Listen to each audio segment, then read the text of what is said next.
ocasiones donde necesitamos los tiempos de coagulación es si sabemos y tenemos conocimiento de que el paciente tiene algún problema en la coagulación o si toma anticoagulantes. ¿Okay? Fuera de eso no necesitamos esperar los resultados de los tiempos para poder trombolizar. El único resultado que necesitamos es la glucosa para poder trombolizar a nuestro paciente. La dosis del trombolítico,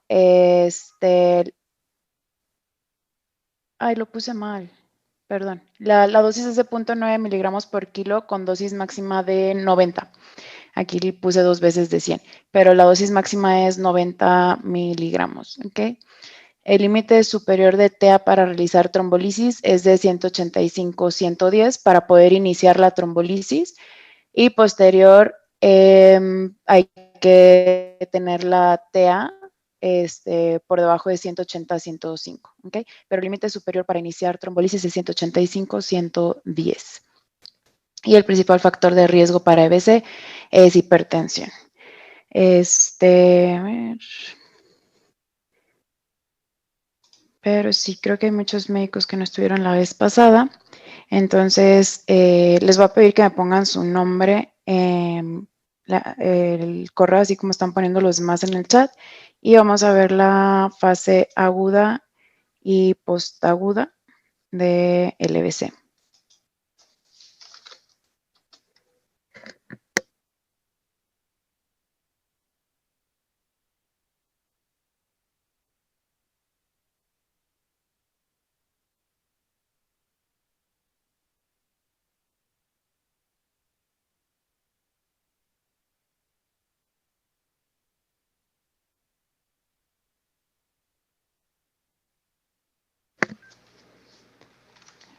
No sé si ya se ve la presentación.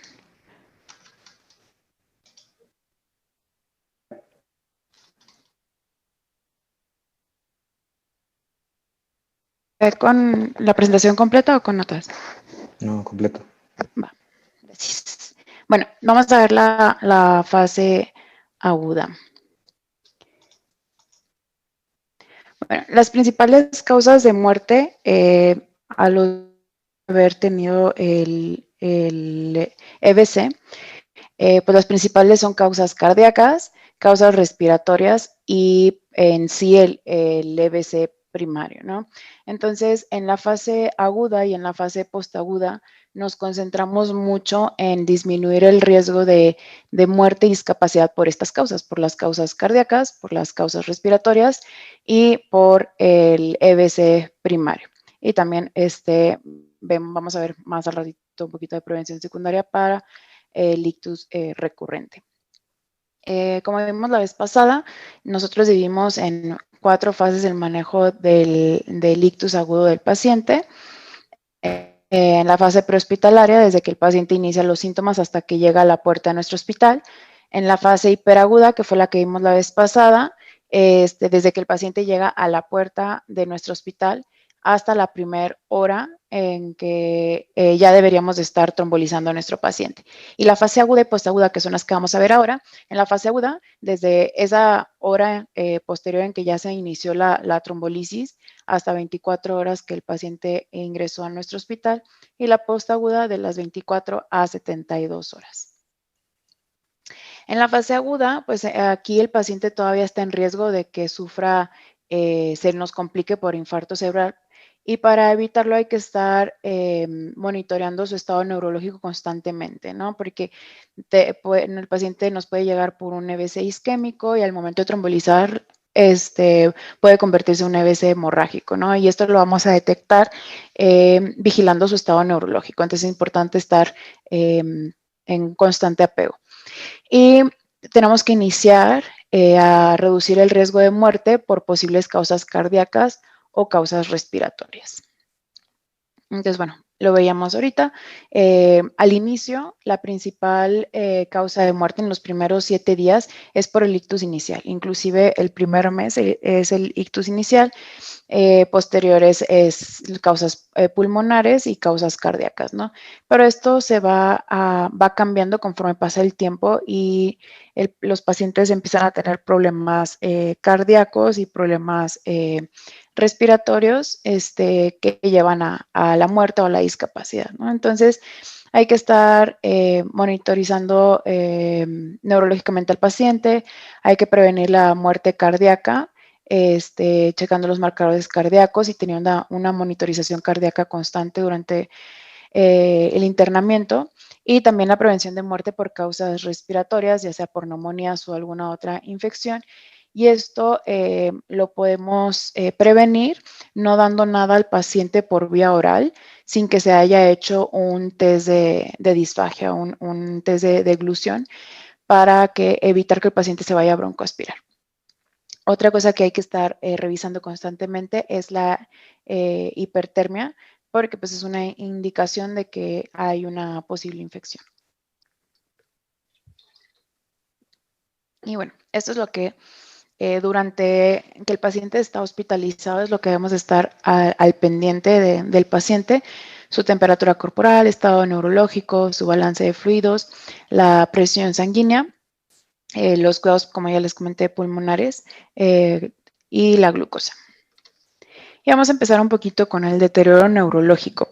Si recuerdan, la vez pasada les comentaba que durante la trombolisis del paciente, la primera hora, cada 15 minutos se tiene que estar haciendo la escala de NIHSS, y posteriormente cada hora en las siguientes 8 horas, cada media hora, y posteriormente cada hora hasta completar las 24 horas.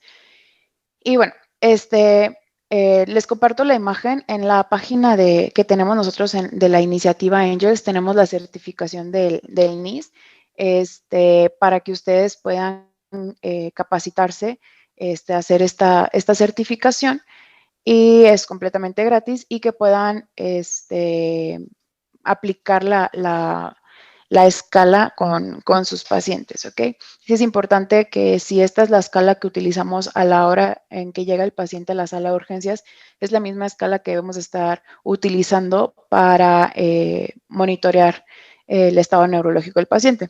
Y recordando lo que les comentaba, que si hay un aumento de 4 puntos en la escala de NIS, ya estamos ante un deterioro neurológico. Entonces, si nuestro paciente llega a la sala de urgencias con un NIS de 10, y durante la trombolisis o posterior a la trombolisis en las primeras horas empieza que tiene un NIS de 14, 15, 16 o más, pues ya estamos ante un paciente que está con un deterioro neurológico y hay que revisar una posible hemorragia, ¿ok? Entonces, se los comparto para que entren ustedes a la plataforma, se registren y puedan hacer la certificación. ¿Okay? Entonces, esto es lo que evalúa la escala de NIS. La verdad, se ve un poquito largo, pero con práctica, en menos de 5 minutos se puede hacer la escala, y nos ayuda bastante para evaluar al paciente. Y esto es lo que les comentaba hace ratito: cada 15 minutos la primera hora, después cada 30 minutos las siguientes 6 horas, y luego cada hora hasta completar 24 horas. Y bueno, la escala de NIS también nos ayuda a evaluar la gravedad del EBC. Por debajo de 4 puntos estamos ante un EBC leve. Por arriba de 20 estamos ante un EBC severo, y lo que queda en medio, entre 5 y 19, pues es un EBC moderado. ¿Okay? Otra cosa que debemos de estar vigilando es la hiperglucemia. Se ha visto que los pacientes que llegan con hiperglicemia en la sala de urgencias y que tienen EBC, tienen mayor aumento de mortalidad o de discapacidad al momento del alta, ¿no? Entonces, sí hay que estar muy al pendiente de los pacientes, de vigilar su glucosa, y en cuanto veamos que empieza a elevar, pues controlarla, ¿no? Podemos dar medicamentos o incluso insulina para mantener los niveles de glucosa. Y se ha visto también que los pacientes que no son diabéticos, pero que tienen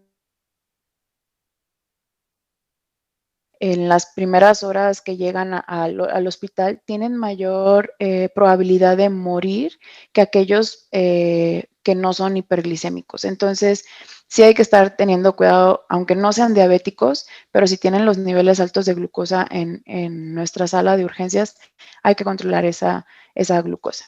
¿Ok? Entonces, bueno, glucosa en sangre por arriba de 144, y si persiste Ya durante la fase aguda es peor pronóstico del paciente. Igual si la glucosa disminuye por debajo de 70 miligramos por decilitro, hay que tratar a nuestro paciente con glucosa al 10% o dextrosa. ¿Okay? Y la causa, bueno, a grandes rasgos es que si se mantiene la hiperglicemia, lo que causa es un aumento de prostaglandinas que lleva a una vasoconstricción y pues aumenta más rápido el núcleo de nuestro paciente y la penumbra disminuye. ¿Okay? Entonces se nos deteriora más rápido nuestro paciente. De enfermedad vascular, pues lo principal es la TEA. ¿Okay? Ya vimos la vez pasada también que es normal que los pacientes lleguen con la presión elevada. Es normal en un paciente con EBC agudo y recordando que no debemos hacer bajadas bruscas de la TEA porque podemos dañar el flujo colateral. ¿Okay? Entonces, está bien que el paciente tenga la TEA elevada, lo único es cuando ya vamos a tratar al paciente, recordar que el límite de TEA para poder tratar al paciente es 185/110, ¿ok? Entonces, si no vamos a tratar al paciente, la TEA puede estar inclusive hasta 200/110 y está permitido en la fase aguda si no vamos a intervenir en el paciente. Si ya el paciente se salió del periodo de ventana o algo, que nos contraindique tratar al paciente, entonces no es necesario bajar la TEA, al menos que esté por arriba de 200/110. Pero si vamos a trombolizar a nuestro paciente, la TEA, el límite de TEA es 185/110. ¿Okay? Ahora, posterior y durante y posterior de la trombolisis, la TEA debe estar por debajo de 180/105. Okay, recordando esto, tenemos que evitar que se vaya a convertir en un EBC hemorrágico. Y siempre evitar las bajadas bruscas de la TEA porque dañamos el flujo colateral. Okay. Entonces, ya lo que les comentaba, recordando, y fue preguntita del examen, es este límite 185/110 para iniciar la fibrinolisis o la trombectomía de nuestros pacientes. Si disminuimos esta TEA, el riesgo de muerte o de discapacidad de nuestros pacientes aumenta. ¿Ok? Entonces, y es lo que les comentaba, el flujo colateral se ve comprometido si disminuimos la TEA, y entonces el núcleo crece más rápido y la penumbra se ve dañada, no se ve comprometida. Entonces, no disminuir de forma brusca la TEA, solamente por debajo de 185/110. Igualmente, el paciente debe estar por arriba de 185/110 por el riesgo de hemorragia. ¿Ok? Entonces, hay que mantenerla más o menos en estos parámetros, por debajo de 185, pero sin disminuir bruscamente la TEA. Las enfermedades respiratorias, lo más importante aquí es la disfagia. Y hasta el 78% de los pacientes con EBC agudo tienen problemas a la deglución. Y esto lleva a que en los pacientes que no se les hace test de disfagia y se les empieza a dar alimentos o líquidos vía oral, pues tienen más riesgo y aumentan las neumonías intrahospitalarias, tienen más riesgo a terminar con una discapacidad severa. Permanecen en el hospital mucho más tiempo y tienen una mayor mortalidad al año. Entonces es importante realizar pruebas de deglución antes de dar cualquier sólido líquido vía oral. ¿Okay? Y bueno, estos son algunos test de disfagia que hay. Está el test de ASIS, que también lo pueden descargar en la página de la iniciativa Angels y les explica cómo utilizarlo. Y está también el test de GUS.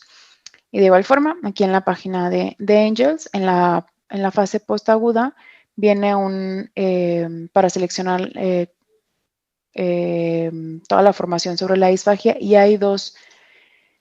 Está el curso per se sobre disfagia, es más largo, pero es un curso que da la Sociedad Europea de Desórdenes a la Deglución. Es un poquito más largo, pero tiene su certificación. Y también está la asistencia con la prueba de ASIST que les comentaba ahorita.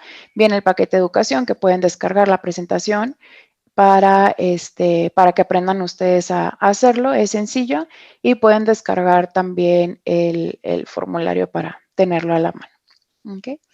Siempre recordar hacer prueba de deglución antes de dar cualquier alimento, de preferencia en las primeras 24 horas. El oxígeno, es importante estar evaluando la frecuencia respiratoria, la saturación de oxígeno y estar aspirando a las secreciones bronquiales cada 4 horas en los pacientes que sean necesarios. No es necesario dar oxígeno suplementario al paciente al menos que la saturación disminuya por debajo de 95. ¿Okay? Se puede levantar la camilla a 30 a 45 grados, sobre todo en los pacientes que tienen problemas de deglución.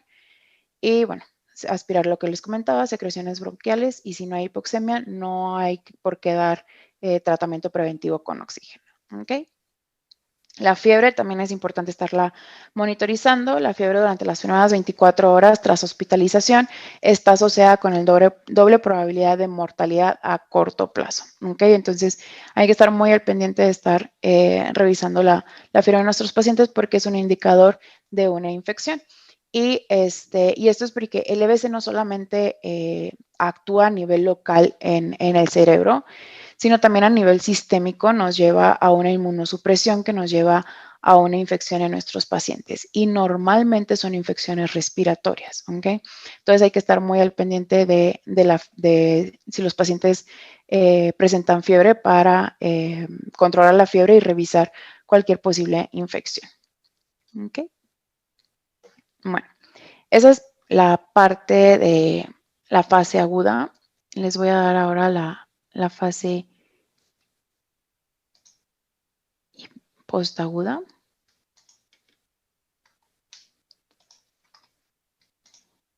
Que también es cortita.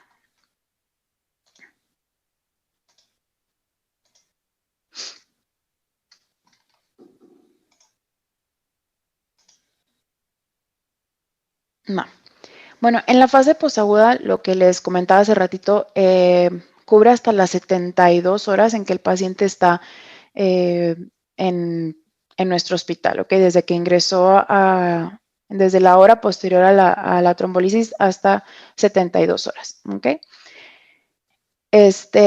Y bueno, lo que yo les quiero hablar aquí un poquito más es un protocolo que se hizo en Australia, que se hizo hasta las 72 horas en que el paciente estaba ingresado y que ayudó a disminuir la mortalidad y la discapacidad en los pacientes con EBC. Y protocolo que se diseñó y se llevó a cabo fue una intervención multidisciplinaria y lo que hizo fue basado en evidencia en que tratar los pacientes con EBC agudo suelen tener fiebre, suelen tener hiperglicemia y suelen tener problemas para la deglución. Entonces se enfocaron en estos 3 parámetros para tratarlos y estar vigilando por 72 horas. Y eso fue lo que hicieron, el protocolo FES. ¿Okay?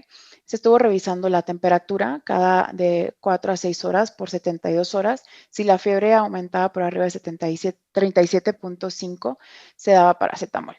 Igual, la glucosa, pues la glucosa la tenemos que revisar desde que el paciente llega a nuestra sala de urgencias, ya recordando que es el único laboratorio indispensable para poder trombolizar. Y posteriormente se estaban haciendo pruebas capilares cada hora o hasta entre cada hora y 6 horas durante 72 horas. ¿Okay?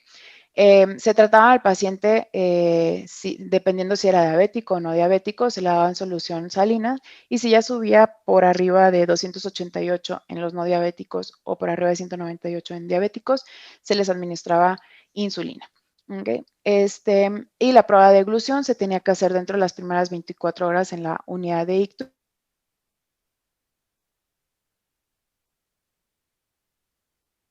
para la rehabilitación. ¿Okay? Este es el protocolo FES y se hacía en las primeras 72 horas en que el paciente estaba en la unidad de ictus. Y lo que se hizo fue hacer pues grupo control y grupo en hospitales en el que sí se implementó, ¿no? Y los resultados fue que en los hospitales en donde sí se implementó el protocolo FES, hubo una reducción del 15.7% de las muertes y la discapacidad en los pacientes. Hubo un descenso en la temperatura media y de la glucosa sanguínea media. Hubo mejora y más apego en la prueba de deglución, y todo esto llevó también a que los pacientes, la duración de los hospitalaria fuera de 2 días menos, ¿ok? Y esto también, pues, aparte de disminuir la muerte y discapacidad, pues en costos y el riesgo de una infección intrahospitalaria, etcétera, pues esto ayuda muchísimo, ¿no? El que el paciente esté 2 días menos hospitalizado, y obviamente esto lleva a que haya menos muerte y discapacidad, ¿no? Entonces, se vio que implementando estos 3 sencillos parámetros, fiebre, glucosa y deglución, pues ayudaba muchísimo al desenlace de los pacientes.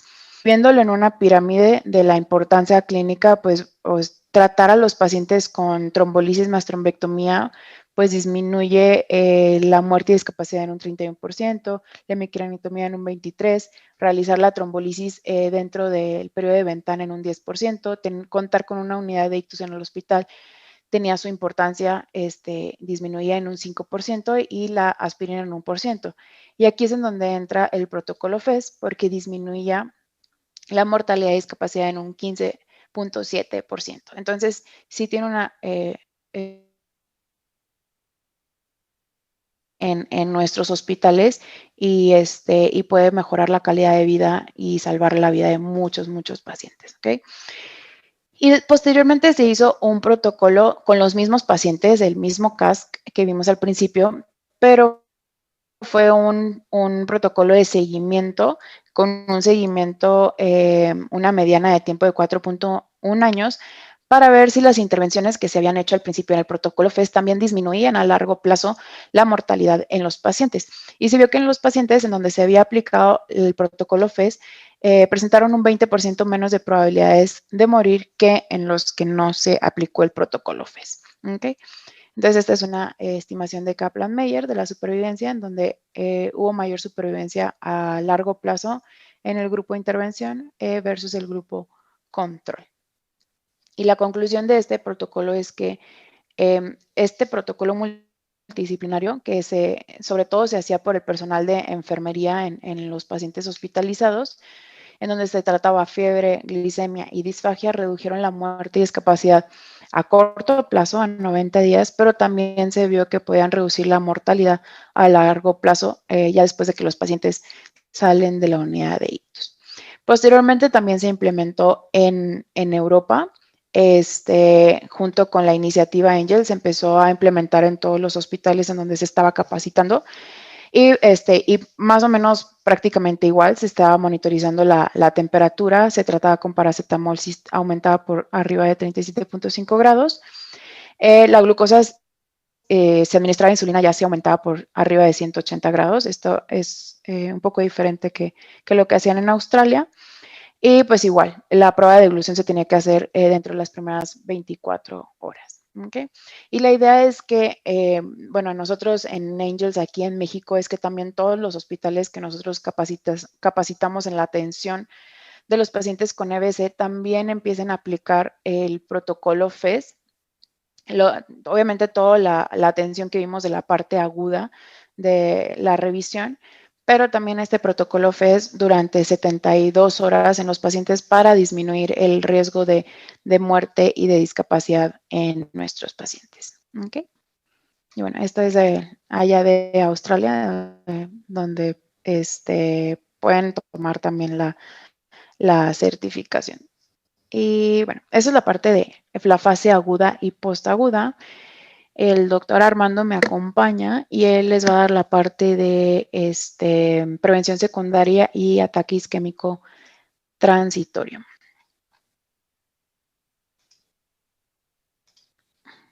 Si alguien falta de poner su nombre, su correo y el área del hospital en el que laboran, ahí en el chat, por favor, lo pueden poner. Gracias, Ceci. Hola a todos, buenas tardes. Soy el doctor Armando Sánchez y soy el líder del proyecto de la iniciativa Angels aquí en México. Antes que nada, muchas gracias por tomarse el tiempo de asistir a este entrenamiento. Esperamos que les sea muy provechoso a todos ustedes. A mí me toca a platicarles un poco sobre prevención secundaria.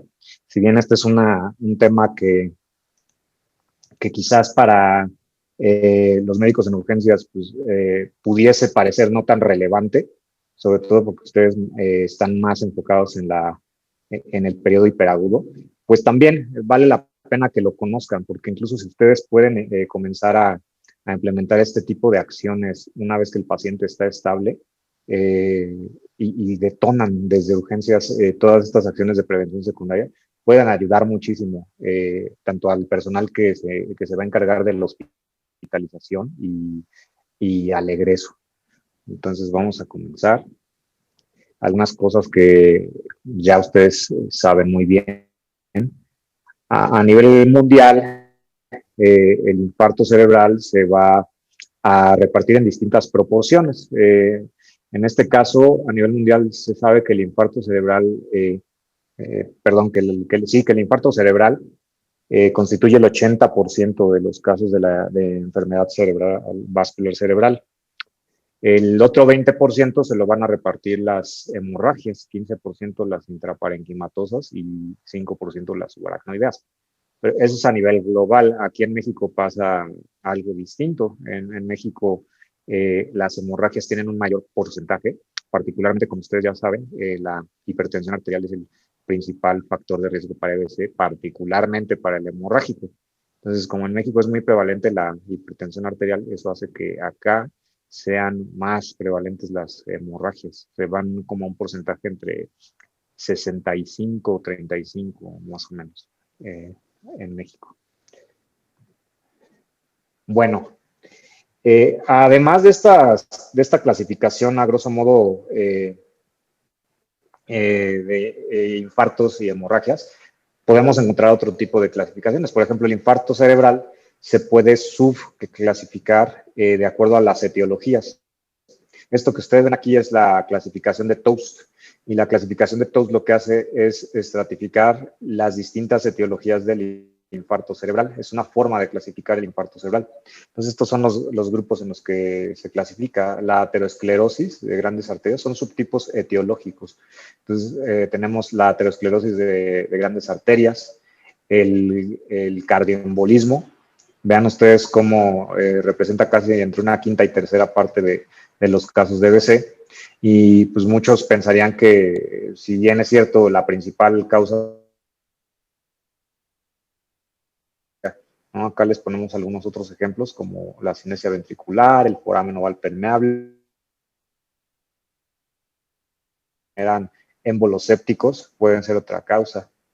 Este foramen oval permeable del que hablamos también es frecuente, sobre todo en jóvenes, pacientes jóvenes, donde hay foramen oval permeable y además hay trombos venosa. Entonces el trombo venoso cruza el foramen oval permeable, se va a la circulación arterial y de ahí viaja hasta el cerebro. Ese es otro émbolo paradójico, se le conoce.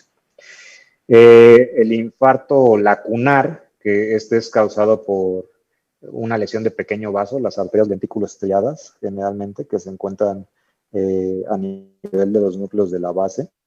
O también pueden haber infartos lacunares al nivel del tallo cerebral, particularmente en el puente.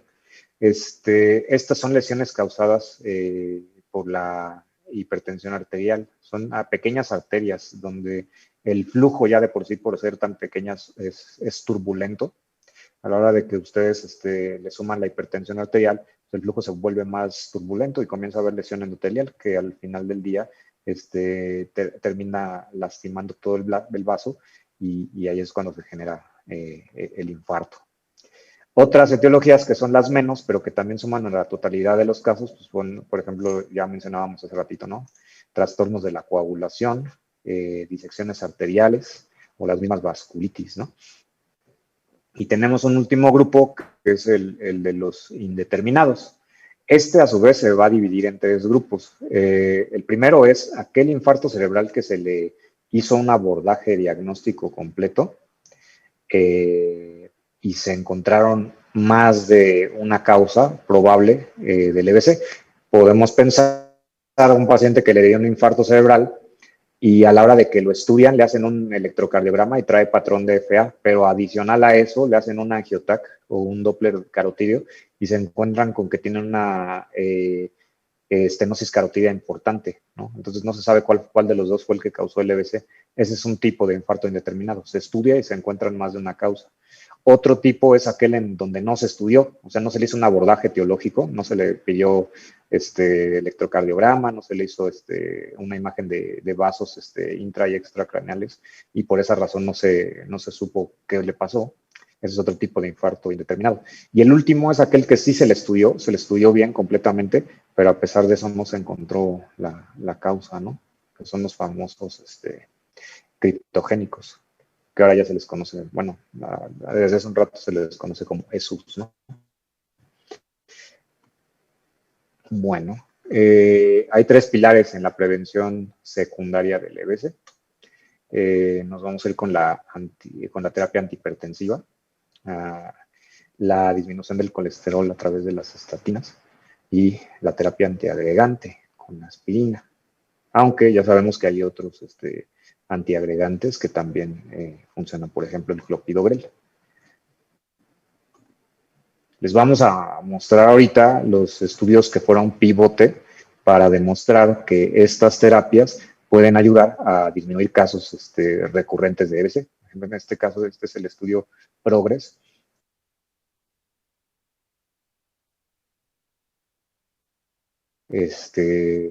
Dándolo después de que ya les había ocurrido un EBC o un ataque isquémico transitorio, se podía reducir el riesgo de un evento posterior. Ustedes pueden ver acá estas curvas de Kaplan-Meier y vemos cómo la curva del grupo de perindopril hubo una menor proporción de pacientes con una EBC posterior comparado con aquellos que se les dio puro placebo, ¿no? Con resultados estadísticamente significativos. Y si nos vamos a este forest plot, pues podemos ver lo mismo, ¿no? Tanto para todos los desenlaces, excepto que es el indeterminado. Entonces se demostró que era favorable la disminución del riesgo cuando se implementó la terapia antihipertensiva. ¿Qué tanto? Es una reducción de 28% a 4 años, con un promedio de 9 sistólica y 4 diastólica.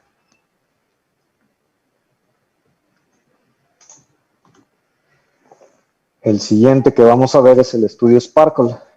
El estudio Sparkle demostró que la terapia dislipemiante mediante estatinas, en este caso se utilizó atorvastatina, 80 miligramos por día, pues también era una terapia efectiva para reducir el riesgo de un EBC posterior en aquellos pacientes que se les había dado, que habían tenido antes un infarto cerebral o un ataque isquémico transitorio. Permítanme tantito.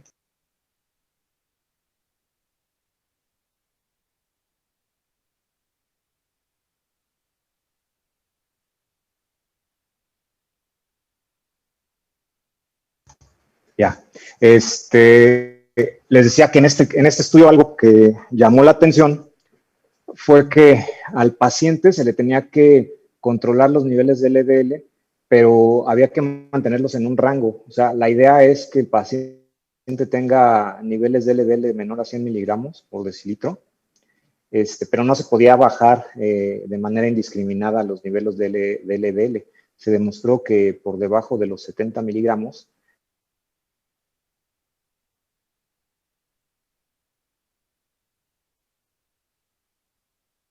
como todo un tema, ¿no? El poder controlar los niveles de LDL para estar debajo de 100, pero mantenerlos en un rango que sea seguro, ¿no? Debajo de 70 usualmente es cuando se comienza a incrementar el riesgo para hemorragias cerebrales, ¿vale? Esta es la colaboración de ensayos de antitrombóticos. Y aquí no solo fue evaluado la antiagregación con aspirina para EBC, sino también para otros desenlaces como infarto de miocardio y muerte, ¿no? Y vean ustedes que es lo mismo. En todos los desenlaces se dio, pues cada uno de estos es un estudio clínico, ¿no? Cada ramita del diagrama.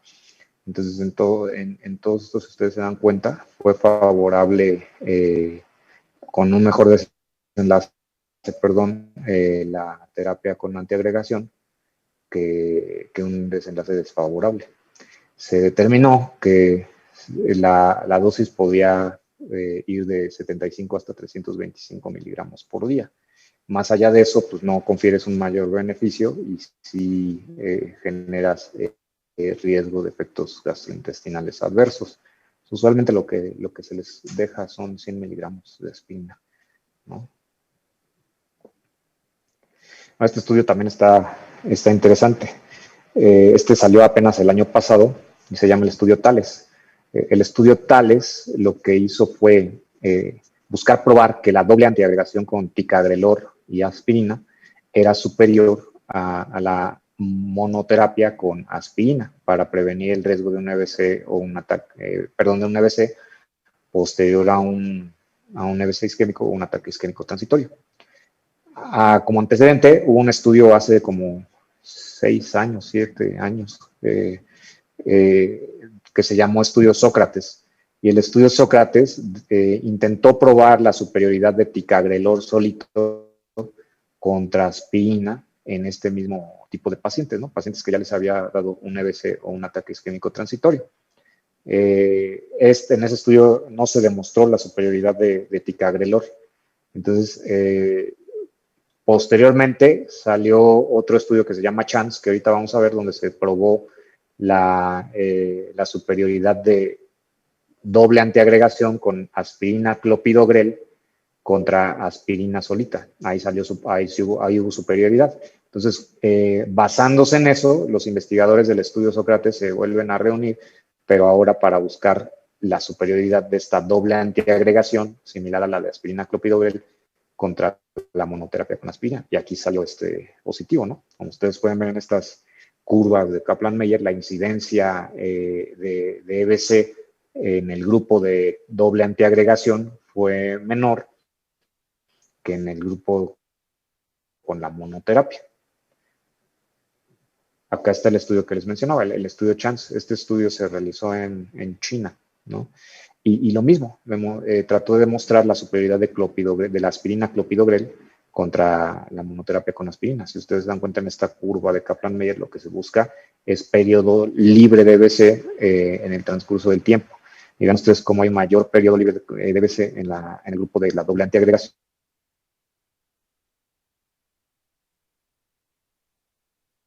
Y la interrogante que muchos investigadores cuestionaron fue que como era un estudio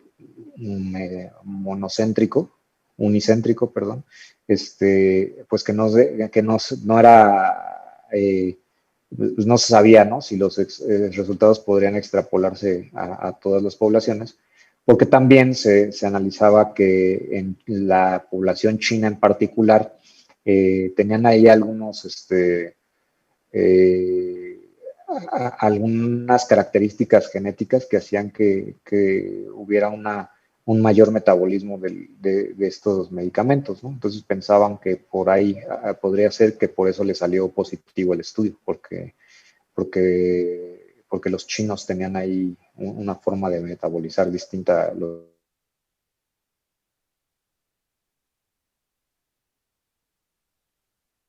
Esta duda se realiza este estudio que se llama POINT. Este estudio buscó lo mismo, ¿no? Ver la superioridad de la doble antiagregación contra la antiagregación solita con aspirina en pacientes, pero ahora sí fue un estudio multicéntrico, se hizo en distintos países y si ustedes se dan cuenta, pues acá también se demostró la superioridad de la doble antiagregación. Vean ustedes acá en estas curvas de Kaplan-Meier otra vez, lo que evalúan es el porcentaje de pacientes que tuvieron un EBC posterior, ¿no? Y es más bajo el porcentaje en el grupo de la doble antiagregación, en el grupo ¿no?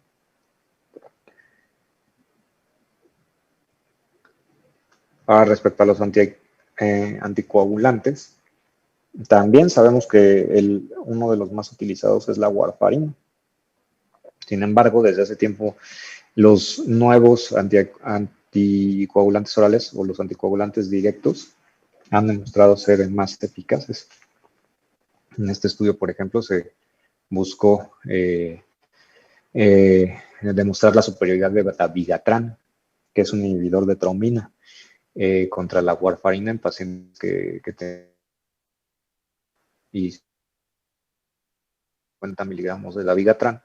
Se asoció a menores tasas de EBC y de émbolos sistémicos comparados con warfarina y comparados con dabigatran a dosis de 110 miligramos.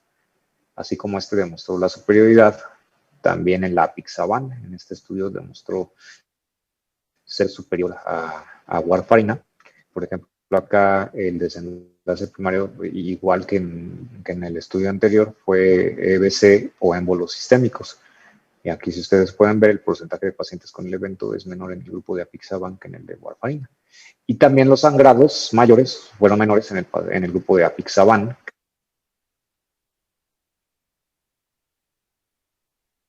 que es por así decirlo, de prevención secundaria, que se llama la endarterectomía, ¿no?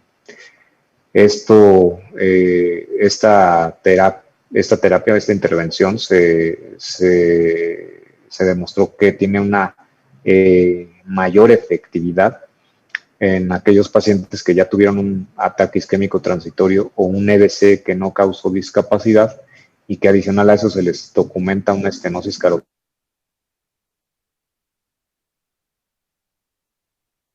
en los cuales la estenosis está entre el 50 y 69%. Menos de 50% no está indicado realizarles a estos pacientes endarterectomía, se les recomienda seguir con pura aspirina, ¿no? Y la reducción del riesgo en este tipo de pacientes para un EBC posterior fue del 17%, o sea, uno de cada 5, casi uno de cada 6, le prevenías un EBC a un periodo de 18 meses. Entonces, esta es otra. Usualmente lo que se hace es que regionales, por ejemplo, de alta especialidad, pues el grupo de neurología discute con el grupo de cirugía vascular este tipo de casos y determinan si es factible o no implementar esta terapia, ¿no? Ahora nos vamos al ataque isquémico transitorio y bueno, es importante que sepan ustedes que han habido varias definiciones en el transcurso del tiempo y que ustedes sepan cuál es la definición más reciente. Por ejemplo, esta es la primera definición que salió en 1960, que define el ataque isquémico transitorio como un déficit neurológico focal súbito de origen vascular que dura menos de 24 horas. Esta definición ya tiene pues, más de 60 años, ¿no? Y a pesar de eso, te puedes encontrar todavía médicos que definen así el AIT, ¿no? Entonces, por eso es importante que se acuerden que conozcan cada una de las definiciones. Esta de hace ya casi 20 años es la que mucha gente suele manejar, ¿no? El ataque isquémico transitorio aquí se define como un déficit, una disfunción neurológica breve que causa isquemia, ya sea isquemia focal del cerebro de la retina, con síntomas que duran menos de una hora, sin evidencia de infarto agudo. Esta es usualmente la que la mayoría de la gente maneja, ¿no? Que el ataque isquémico transitorio es cuando recupera en menos de una hora. Esa es la definición que suelen utilizar la mayoría de los médicos. Sin embargo, sepan ustedes que hace ya 12 años se publicó la última definición de ataque isquémico transitorio que ha salido, ¿no? Esta definición menciona que se trata de un episodio transitorio de disfunción neurológica por isquemia del cerebro, de la médula o de la retina, pero sin evidencia de infarto agudo. Entonces acá lo que cambia es que excluyeron la variable del tiempo de la definición. Ya no utilizan el tiempo porque el tiempo es un estimador muy pobre de cómo evoluciona un infarto, ¿no? De hecho, ahorita incluso las ventanas se han extendido, las ventanas para trombolizar se han extendido a consecuencia de eso, a consecuencia de que nos hemos dado cuenta que el tiempo es un pobre estimador. El hecho de que tú arbitrariamente, por así decirlo, digas que si tiene más de 4.5 horas el paciente ya queda excluido, pues se ha demostrado que es incorrecto, ¿no? Que hay pacientes que pueden estar todavía con tejido susceptible de reperfusión, a pesar de que ya se han salido de la ventana de las 4.5 horas, ¿no? Y si tú demuestras mediante un estudio de imagen esto, pues el paciente tiene todas las condiciones para poder ser trombolizado, ¿no? O trombectomizado. Entonces, lo que les mencionaba, la isquemia se evalúa en relación al tejido y no al tiempo. ¿Qué tan frecuente es el ataque isquémico transitorio? Pues es bastante frecuente. En esta serie, que ya tiene un rato, vean ustedes cómo 43% de los pacientes que tuvieron un infarto cerebral presentaron un ataque isquémico transitorio en los 7 días previos, casi la mitad, y 92% en el mismo territorio vascular. Incluso casi uno de cada 10 de esta serie tuvo el ataque isquémico transitorio el día anterior, ¿vale? Entonces, por eso es importante también reconocer el ataque isquémico transitorio. Miren, casi uno de cada 5 el mismo día que les dio el AIT, el mismo día se deseó. ¿Qué podemos hacer en urgencias respecto al ataque isquémico transitorio? Pues podemos estratificar el riesgo de un EBC posterior. Esto se hace, tiene que ir de la mano, ¿no? Tiene que ser el juicio clínico del experto en EBC, y además pues podemos utilizar estos puntajes, como por ejemplo el ABCD2. El ABCD2 es un puntaje que te va a estimar el riesgo de que este paciente con ataque isquémico transitorio haga un EBC en los días posteriores, ¿no? ¿Qué variables toma en cuenta el ABCD2? La edad, la presión arterial, la clínica que trae el paciente, si el paciente es diabético, y la duración del déficit, ¿no? Vean ustedes cómo ya también acá toman en cuenta esto de que el tiempo es un pobre estimador, y ya le asignan también puntaje a los que duran más de una hora. ¿Cómo lo estratificamos? Pues riesgo alto es aquel paciente que tiene 6 a 7 puntos de ABCD2. Y esto le condiciona un riesgo de 8.1% de hacer un EBC a los 2 días. Y quizás ustedes piensen que 8.1 es un porcentaje muy bajito, pero no es así. Todo lo que esté en medicina, usualmente todo lo que esté ahí fluctuando cerca del 10%, pues ya es un riesgo considerable. Riesgo moderado, 4 a 5 puntos, con un riesgo de 4.1% a 2 días. Y riesgo bajo, 0 a 3, riesgo de 1% a 2 días. ¿Qué es lo que pasa en países en sistemas de atención y hospitales donde se le da un adecuado manejo al ataque isquémico transitorio?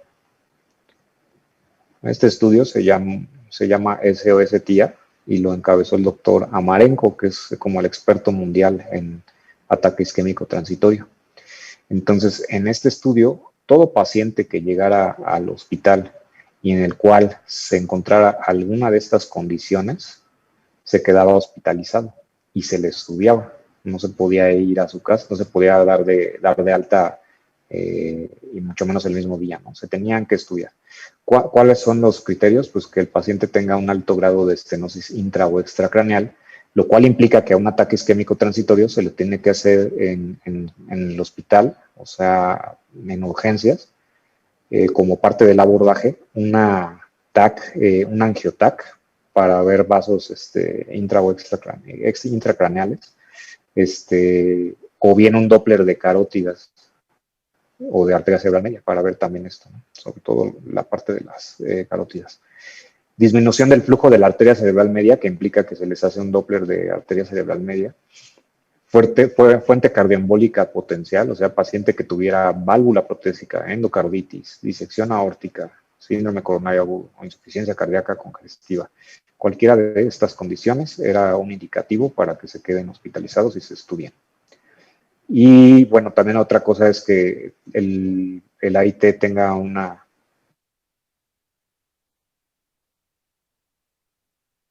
duración, frecuencia y severidad de los síntomas. Y por último, que tengan un holter, con hallazgos positivos en un holter. ¿Vale? Entonces, esto quiere decir que al paciente con AIT se le tiene que hacer un abordaje durante urgencias. No nada más ya recuperó el paciente, pues lo dejamos en observación un rato y lo damos de alta, ¿no? No, el AIT se tiene que estudiar y si se documenta alguna causa, alguna etiología tratable, se tiene que atender, ¿no? Si el paciente, por ejemplo, se documenta que tiene estenosis de las carótidas, eso quiere decir que es un paciente que probablemente pueda ser candidato a endarterectomía y eso le puede salvar la vida, porque si ya le dio el AIT, pues puede ser que el próximo evento que le dé sea un infarto, ¿no? Un infarto maligno, porque lo que se está ocurriendo abarca más territorio infartado. Y por ejemplo, esta publicación pues, es el Express, ¿no? De terapias preventivas para EBC. Y lo que se hizo fue implementar prevención secundaria. Si ustedes se dan cuenta, en la primera fase del estudio, sin ninguna prevención secundaria, el riesgo fue aumentando en el transcurso de los días, en la fase 1, hasta 10%, ¿no? Es un riesgo elevado. En la segunda fase, cuando se implementaron todas las medidas de prevención secundaria, pues vean ustedes lo que pasa, se cae el riesgo. Baja de 10% al 2%, 5 veces se disminuye el riesgo de un EBC posterior cuando implementas prevención secundaria. Entonces, por eso es importante. Desde urgencias, indicar, por ejemplo, si el paciente no se pudo trombolizar, porque llegó fuera de ventana, pues a las 24 horas, indicar aspirina. Si el paciente tuvo FA y por eso fue el EBC, anticoagulación, ¿no? Estatina, antihipertensivo, etcétera, etcétera, dependiendo, ¿no? Bueno, finalmente salieron las guías de la Organización Europea del Stroke para ataque isquémico transitorio. Pues acá yo les pongo lo más importante, los highlights que salieron en estas guías, pero pues vale la pena que les echen un ojito a ustedes. Bueno, de entrada, pacientes con ataque isquémico transitorio de alto riesgo, de origen no cardioembólico, ya vimos cuáles son las distintas etiologías, los distintos orígenes. Entonces, aquellos que tienen un origen no cardioembólico, aquí es antiagregación, perdón, la doble antiagregación durante los primeros 21 días disminuye el número necesario a tratar con doble antiagregación en este grupo de pacientes, o sea, en los que tienen un AIT de alto riesgo, puntaje de ABC de 2 de 6 a 7 y no cardioembólico, para prevenir un EBC es de 50, o sea, con tú iniciarle doble antiagregación a 50 pacientes, previenes el riesgo, previenes el evento en un paciente. Pacientes con ataque isquémico transitorio deben ser evaluados por el especialista en EBC el mismo día del evento. O sea, neurología tiene que bajar a ver al paciente si tiene un ataque isquémico transitorio y evaluarlo. Los puntajes pronósticos no deben ser usados como único predictor, es lo que les decía. No es solamente que tú dices, tiene un AIT, tiene un ABC de 2 de 6 a 7 puntos, ya es alto riesgo. O sea, adicional a eso, tiene que ir de la mano con el juicio o con la evaluación del especialista en EBC, ¿vale? Y por último, paciente con ataque isquémico transitorio siempre debe estudiarse arterias cerebrales en busca de estenosis y oclusiones a través de angiografía. Entonces, en el mismo caso, ¿no? Les llega un AIT, tienen que, no lo dejan en observación o no le dan solo aspin, no, tienen que evaluar al paciente, tendrían que indicarle un angiotac para ver cómo están las carótidas, las arterias cerebrales, ¿no? Y si se encuentra alguna oclusión o alguna estenosis, pues el paciente se tiene que abordar, ¿no? Para ver si se puede prevenir el EBC posterior. Y listo, por mi parte eso sería todo.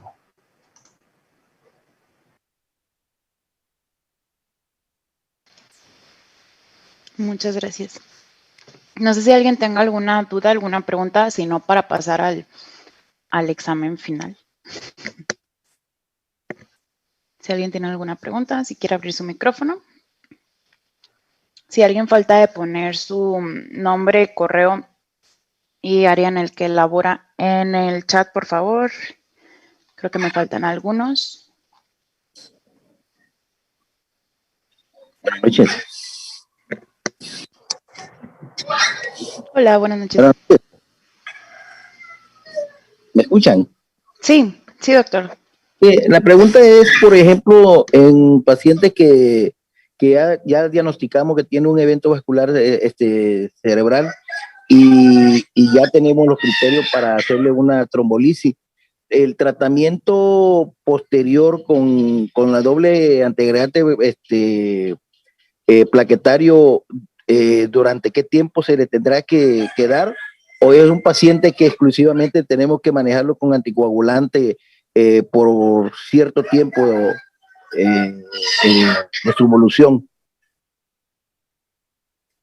De entrada, el AIT, perdón, el paciente con EBC que es trombolizado, Sí. no se le puede dar antiagregación en las primeras 24 horas. O sea, tienen que pasar más de 24 horas porque se pueden sinergizar los efectos de la trombolisis y la antiagregación e incrementan el riesgo de hemorragia. Entonces, ese es como un primer paso, ¿no? No se puede iniciar antiagregación hasta después de 24 horas. En el caso de la anticoagulación, depende también, depende si se tromboliza el paciente con FA, tampoco se puede iniciar antiagregación inmediatamente, pero sí en los primeros 7 días. Eso sí, ese es como otro ahí, un punto clave, ¿no? En los primeros 7 días sí podemos iniciar la anticoagulación, pero no de manera inmediata. Creo que, no sé qué otra pregunta fue. Creo que cuánto tiempo se tiene que estar dando el tratamiento, ¿no? Miren, en este caso, la mayoría de los estudios en los cuales se inició la doble antiagregación eran en ataque isquémico transitorio o en EBCs menores o EBCs no discapacitantes. Entonces, mucho también depende del NIH. Entonces, en un paciente, por ejemplo, que tiene un EBC no discapacitante o un EBC menor que sí causó discapacidad, ahí se podría iniciar la doble antiagregación, que dura 3, como mencionaban las guías europeas, lo ideal serían 3 semanas. Pero, por ejemplo, en un paciente con NIH ya arriba de 5 puntos, ahí no se ha demostrado el beneficio. El beneficio más bien es en los EBCs menores y en los ataques isquémicos transitorios.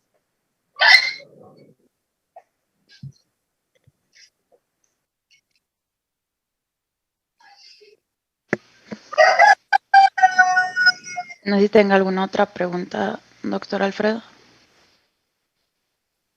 Pues nada más estaba yo, también tenía yo una duda, sobre todo en pacientes de los antiagregantes plaquetarios. Hay pacientes que son alérgicos, sobre todo al ácido acetilsalicílico, y si lo vamos a llevar a una doble antiagregación y todo eso, me impediría en un momento dado utilizar uno de ellos. Entonces, ¿cuál sería lo recomendado en este caso de estos pacientes que presentan una alergia?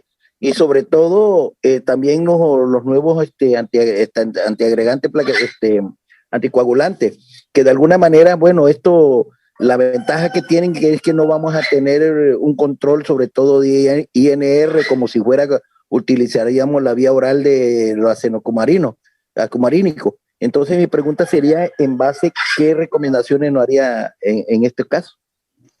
Gracias. Sí. A ver, si quieren, primero vamos lo de los anticoagulantes orales directos. Las guías americanas mencionan que el paciente con un INR menor a 1.7 se puede trombolizar de manera segura a pesar de que esté tomando warfarina. ¿Por qué? Porque pues, el paciente que usualmente nosotros sabemos que una adecuada anticoagulación mantiene los niveles de INR entre 2 y 3, más o menos, ¿no? Si tú encuentras un paciente con EBC que tiene un INR de 1.7 y además tiene, perdón, con fibrilación auricular e INR de 1.7, pues eso te está diciendo que el paciente no está bien anticoagulado, que seguramente se ha brincado dosis del esquema y por eso le dio el EBC, ¿no? Está mal anticoagulado. Ahí en esas condiciones, el paciente, las guías americanas de 2019 mencionan que se puede trombolizar al paciente siempre y cuando el INR sea menor a 1.7, a pesar de que tenga EPA y esté con warfarina, se pueden tratar. Ahora, con los anticoagulantes orales directos es distinto, porque esos, a pesar de que te saltes la dosis, de hecho es una de las ventajas, ¿no? Te mantienen, te mantienen anticoagulado, aunque te hayas brincado por ahí una dosis o algo así, se mantiene la anticoagulación. Entonces, ahí no aplica lo del INR de 1.7. Ahí lo que se tiene que hacer es y esto aparece en las guías de trombolisis de 2021 de la Organización Europea. Eso no es una recomendación porque no hay estudios contundentes o evidencia lo suficientemente contundente como para emitir una recomendación. Lo que se hizo fue un consenso de expertos. Todos los expertos que generaron la guía, en este caso, debatieron sobre ese escenario en particular y ellos determinaron, creo que todos, si no mal recuerdo, los 7 expertos determinaron que era plausible trombolizar al paciente que estaba anticoagulado con anticoagulantes orales directos, siempre y cuando la última dosis del anticoagulante oral hubiese sido más de 48 horas antes del EBC. Esa es la condición. O sea, la última dosis de más de 48 horas atrás. Pero esa no es una recomendación como tal, eso es un consenso de expertos. Y ahí en la guía lo puntualizan, ¿no? No hay suficiente evidencia para emitir una recomendación sobre eso. Entonces, los expertos llegaron al consenso de que se podría tratar a este tipo de pacientes siempre y cuando la última dosis hubiera tenido más de 48 horas. Eso es en el caso de los anticoagulantes orales directos. Y en el caso de la aspirina, pues sí, evidentemente si el paciente es alérgico a la aspirina, pues no se le ofrece, ¿no? Este antiagregante.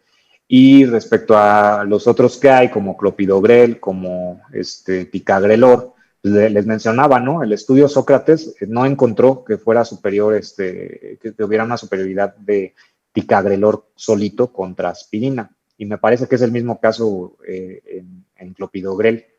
Entonces fue hasta que se implementó la doble antiagregación cuando se demostró que sí hay un beneficio, ¿no? Pero insisto otra vez, esto es en pacientes particulares, EBCs menores o EBCs no discapacitantes y ataque isquémico transitorio. En un paciente con un EBC de NIH arriba de 5, pues ya no aplica tanto la doble antiagregación, sería la antiagregación normal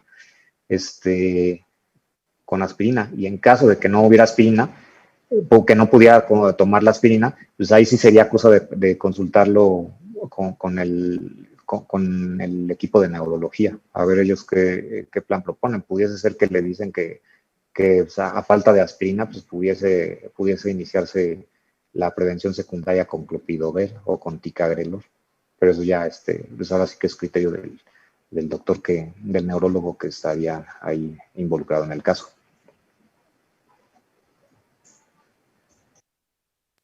Gracias.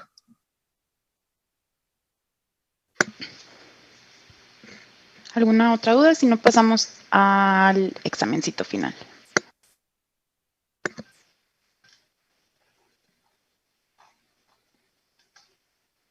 Bueno, les voy a poner el último examen.